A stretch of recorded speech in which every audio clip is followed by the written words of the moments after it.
सर्व मजेत आहात ना? कांचन भूताटचा रामराम घ्या. रोज आपण राधिका वजलवार या योगा थेरपिस्टच्या एक योगा टिप्स आणि सक्रिय ऊर्जा देणारा सद्विचार घेऊन आपण करतोच आहोत. पण आज मात्र आम्ही कलेच्या माध्यमातून सत्याचा साक्षात्कार घडविणारे लखनौ येथील प्रसिद्ध कलाकार श्री शंतनू शास्त्री यांची भेट घडविणार आहोत. आपल्याला वाट्याला जे जीवन आलंय ना, त्याकडे आपण कसं बघतो यावर आपल्या मनाची अवस्था काय आहे ते कळतं. उदाहरणार्थ झाडाची पतझड म्हणजे पानगळ होते ना, मग ते गळलेल्या पानाकडे नकाराने न बघता शंतनूजी 30 पानं वापरून त्यातून सकारात्मकता निर्माण करतात. यालाच लीफ पेंटिंग टेक्निक असंही म्हणतात. आपल्या या कलेच्या माध्यमातून डिप्रेशन मध्ये गेलेल्या रुग्णांना देखील आपण मुक्ती मिळवून देता शंतनूजी. आपण स्पिरिच्युअल हिलिंगचे सेशनही घेतात. असा हा अद्भुत कलाकार आपल्या कलेतून भावनिक विश्वास निर्माण करतो. असे हे लखनौ येथील प्रसिद्ध चित्रकार, मूर्तिकार, आर्ट थेरपिस्ट, सकारात्मक ऊर्जा देणारे श्री शंतनू शास्त्री 9 वर्षापासून या क्षेत्रात आपण कार्यरत आहात. स्कल्पचर मध्ये मास्टर केले आहेत. आपण अनेक राष्ट्रीय आंतरराष्ट्रीय शोज देखील केले आहेत. आपण वर्कशॉपही घेता. आपण उत्कृष्ट मोटिवेशनल आर्ट थेरपिस्ट असून इंटरनॅशनल स्कूलमध्ये आपण विद्यादानाचं काम करून नवीन कलाकार घडविण्याचं पुण्यकर्मही करत आहात. यांच्या कलेचं वैशिष्ट्य आहे की रसिकाला स्थलकालाच्या बंधनापलीकडे नेऊन त्याच्या मनातील वैफल्यता काढून जीवनाकडे निरसतेने नाही तर रसिकतेने, आशावादी दृष्टीने बघा. म्हणजे बघा काय आनंद मिळतो तो. हा आनंद घ्यायला आपण सारेच उत्सुक आहोत, नाही का? तेव्हा मी सहर्ष स्वागत करते श्री शंतनू शास्त्री यांचं. आणि यांनी निर्माण केलेल्या विश्वासावर आपली पुढील सारे दिवस खूप आनंदात सरतील असा माझा विश्वास आहे. तेव्हा स्वागत आहे शंतनू शास्त्री यांचं.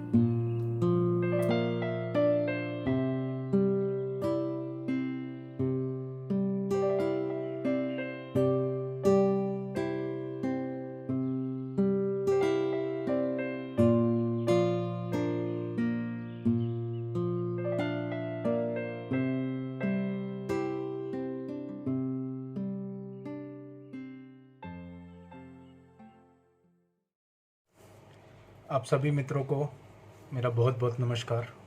मैं शंतनू शास्त्री, एक समकालीन कलाकार, लेखक और एक आर्ट थेरेपिस्ट, आज आपके सामने एक छोटी सी आर्ट थेरेपी एक्सरसाइज लेके आया हूँ, जिससे आज आप ये सीख सकते हैं कि कैसे कला के माध्यम से हम अपने विचारों को, अपनी परेशानियों को अपने से दूर कर सकते हैं. अपने जीवन को, जिसको हम आज के इस कठिन परिस्थितियों में, अंधकार में, दुखों से पूर्ण पा रहे हैं, उस चीज़ में कैसे एक छोटी सी चीज़ को लेके, कैसे कुछ छोटे छोटे एक्सपेरिमेंट्स करके हम अपनी लाइफ को दोबारा अपने हाथों में ला सकते हैं. आज की जो एक्सरसाइज है वो बेसिकली आपको आपके जीवन में दोबारा एक नए रूप देने के लिए एक छोटा सा कोशिश है, एक छोटा सा प्रयत्न है. और आशा करता हूं कि इस एक्सरसाइज में आप अपने जीवन के उन भावों को, अनुभवों को महसूस कर पाएंगे और व्यक्त कर पाएंगे जो शायद आप किसी से कह नहीं पा रहे हैं.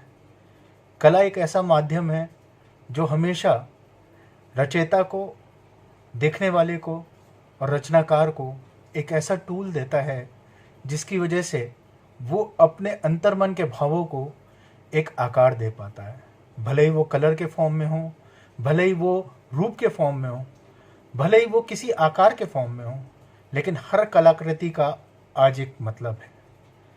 इस कलाकृति को बनाने के लिए, इस आर्ट थेरेपी को करने के लिए हमें बहुत सिंपल कुछ चीज़ें चाहिए, जैसे कि एक सफ़ेद पेपर, कुछ पत्तियाँ जो आप अपने आसपास से तोड़ सकते हैं, कुछ कलर्स, ब्रश और थोड़ा सा पानी. दोस्तों, आज के समय में जब हमारे ऊपर एक कठिन परिस्थिति है और हम सब इतर बितर हो रहे हैं, हम अपने जीवन में एक आधार नहीं ढूंढ पा रहे हैं, पॉसिबिलिटीज़ नहीं ढूंढ पा रहे हैं। और आज मैं आपको इन पत्तियों के माध्यम से लाइफ में कैसे उन पॉसिबिलिटीज़ में दोबारा अपनी ज़िंदगी को अपनी ज़िंदगी के द्वारा किसी को इन्फ्लुएंस कर सकते हैं, किसी को कैसे एक नया जीवन दे सकते हैं, उसके बारे में कुछ बात करना चाहूँगा। उसके बारे में एक एक्सरसाइज करना चाहूँगा।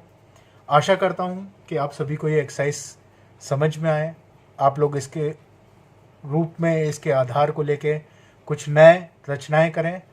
और आप सभी से ये आशा करता हूँ कि इन कठिन परिस्थितियों में अपनी हिम्मत न छोड़ें, बल्कि एक मजबूत इरादे से इस स्थिति को ओवरकम करें। मित्रों, इस एक्सरसाइज की शुरुआत करते हुए मैं आपको बताना चाहूँगा कि ये सफ़ेद पेपर आज हमारा जीवन है। ये सारे कलर हमारी पॉसिबिलिटीज़ हैं, और इन पॉसिबिलिटीज़ और इन पत्तों को जो हमारे सामने हैं, जो प्रकृति है, जो लोग हैं, विभिन्न प्रकार के लोग हैं, हमारे जीवन में किस प्रकार से हमें इन्फ्लुएंस करते हैं, हम किस प्रकार से इनके अंदर एक रचना का कर सकते हैं, आज हम उसके बारे में बात करेंगे। तो सबसे पहले शुरुआत करते हैं। आप अपने पसंद के कितने भी कलर ले लीजिए, कलर को पत्तों पर लगाएं, और पत्तों पे लगाने के बाद आपको उन कलर से उस पत्ते का प्रिंट लेना है। तो धीरे धीरे सबसे पहले हम पत्ते के ऊपर कलर लगा रहे हैं। जैसे आप देख सकते हैं मैं पत्तों के ऊपर कलर लगा रहा हूँ। इन पत्तों पे कलर लगाते समय आप ये सोचिए कि आपके जीवन की जो पॉसिबिलिटी है उसको आप कैसे देख सकते हैं। ये देखिए, मैंने इस प्रकार से कलर लगाया और ये पत्ता रख के अब मैं इसको धीरे धीरे प्रेस करूँगा।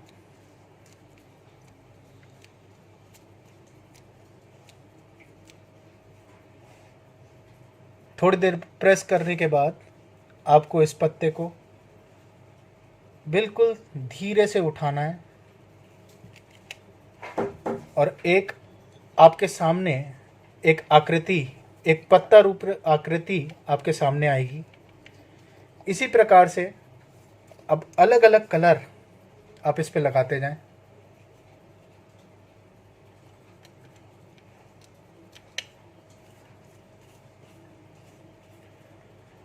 अलग अलग पत्तों को ले, अलग अलग प्रकार के कलर लगाएं।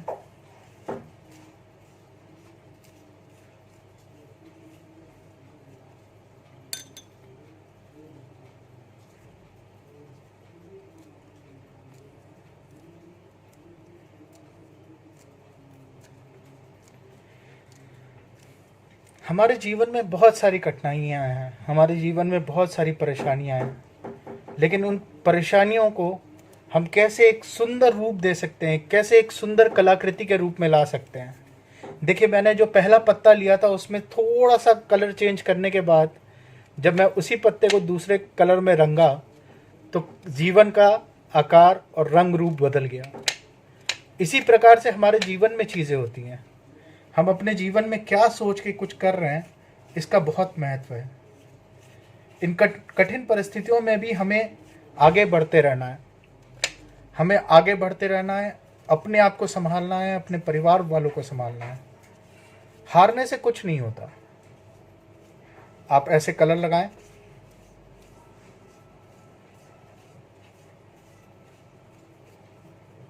और अब दोबारा से एक इम्प्रेशन लिया जाएगा।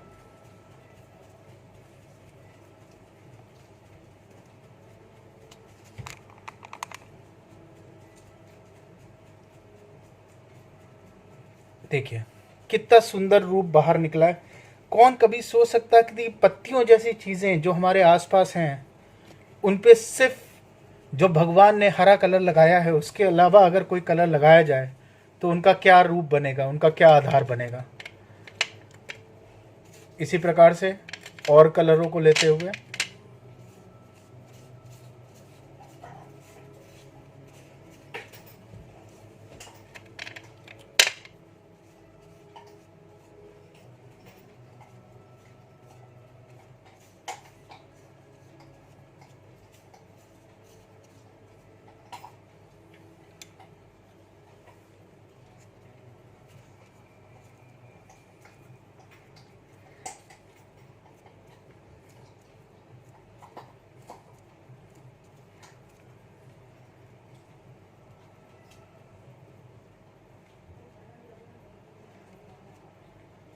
आप अपने जीवन, जिसको आप पहले खाली समझ रहे थे, जिसको आप पहले अनंत तक समझ रहे थे, जब आप सोच रहे थे कि आपका कुछ नहीं हो सकता, सिर्फ एक छोटी सी चीज़, पत्तियाँ, जिसको हम पॉसिबिलिटी के रूप में भी अगर देखें, सिर्फ उसमें एक नया कलर लगाने से, एक नई कोशिश करने से कैसे हम एक नए आयाम, एक नए चित्र को रूप दे रहे हैं। इसी प्रकार से आपका जीवन है। आप अपने जीवन में अगर ये सोच लें कि मेरा कुछ नहीं होगा, मेरा कुछ नहीं हो सकता, तो ये गलत है। आपको उसके अंदर नई चीज़ों का आगमन, इस एक्सरसाइज को धीरे धीरे हम लोग आगे कंटिन्यू करते रहेंगे।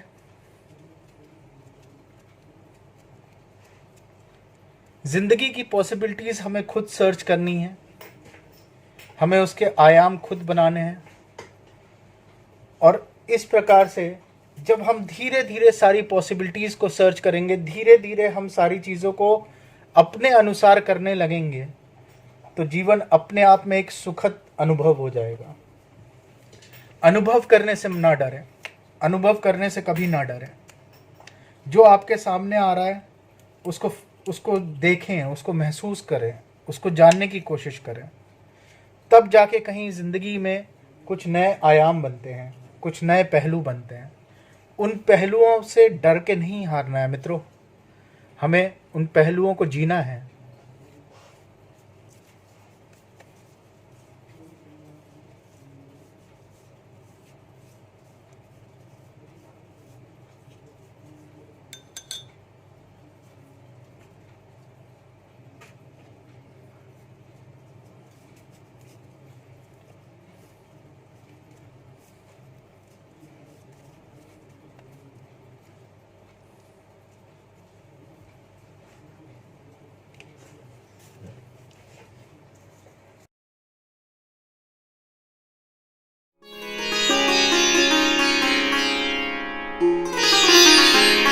नमस्कार मंडळी, आजचा चौथा दिवस। आज आपण ताडासन शिकणार आहे। ताडासन हे श्वसन क्रियेसोबत पहिले करायचं आहे आणि त्यानंतर आपल्याला ताडासनामध्ये 10 ते 15 सेकंड थांबायचं आहे आपल्या क्षमतेप्रमाणे। तर ही क्रिया आता आपण कशी करायची ते बघूया। तर ताडासनाची क्रिया, दोन्ही पायांमध्ये खांद्याने एवढं अंतर, दोन्ही हात डोक्याच्या वरती इंटरलॉक करायचे, डोक्याच्या वर ठेवायचे, नजर एका ठिकाणी स्थिर करायची, श्वास घेत हळूहळू टाचा वरती उचलायच्या आणि हात पूर्ण वरती ताणायचे आणि श्वास सोडत हळूहळू टाचा खाली घ्यायच्या, हात पुन्हा डोक्यावर आणायचे। ही क्रिया अशी 5 वेळा करायचं आणि त्यानंतर पूर्ण टाचा वरती घेतल्यानंतर हात वरती ताणायचे, नजर एका ठिकाणी स्थिर करायची आणि आसनाची स्थिती लावायची। यामध्ये संपूर्ण टाचा ताणलेले आहेत, हात वरती ताणलेले आहेत, श्वसन नैसर्गिक सुरू आहे आणि स्थिरता अनुभवायची आहे। हळूहळू पुन्हा टाचा खाली आणायचा आणि हळूहळू हात बाजूने खाली घ्यायचे। मित्रांनो, ताडासनाने संपूर्ण शरीरामध्ये ऊर्जेचा संचार वाढतो। कोविड नंतर जो थकवा आपल्याला जाणवतो, त्या थकव्यासाठी ही आसन खूप चांगलं आहे। आपल्या शरीरामध्ये कोॲग्युलेशन म्हणजे रक्तांच्या गाठी असं पोस्ट कोविड सिम्पटम पण दिसतात आहे, त्यासाठी देखील हे आसन खूप चांगलं आहे। जेव्हा आपण टाचा वर करतो, खाली करतो, अशा वेळेस आपल्या संपूर्ण शरीरामध्ये रक्ताचा पुरवठा चांगला होतो। तर ही क्रिया ताडासनाची सकाळी उठल्या उठल्या रोज आपल्याला करायची आहे। आणि आजचा संकल्प, ताडासनासारखी वृक्षासारखी स्थिरता माझ्यात यावी, म्हणजेच मी स्थिर आहे, हा संकल्प आज दिवसभर आपल्या सोबत ठेवा आणि आपला दिवस आनंदाने, उत्साहाने जाओ, हीच ईश्वरचरणी प्रार्थना। धन्यवाद। उद्या पुन्हा भेटू। नमस्कार।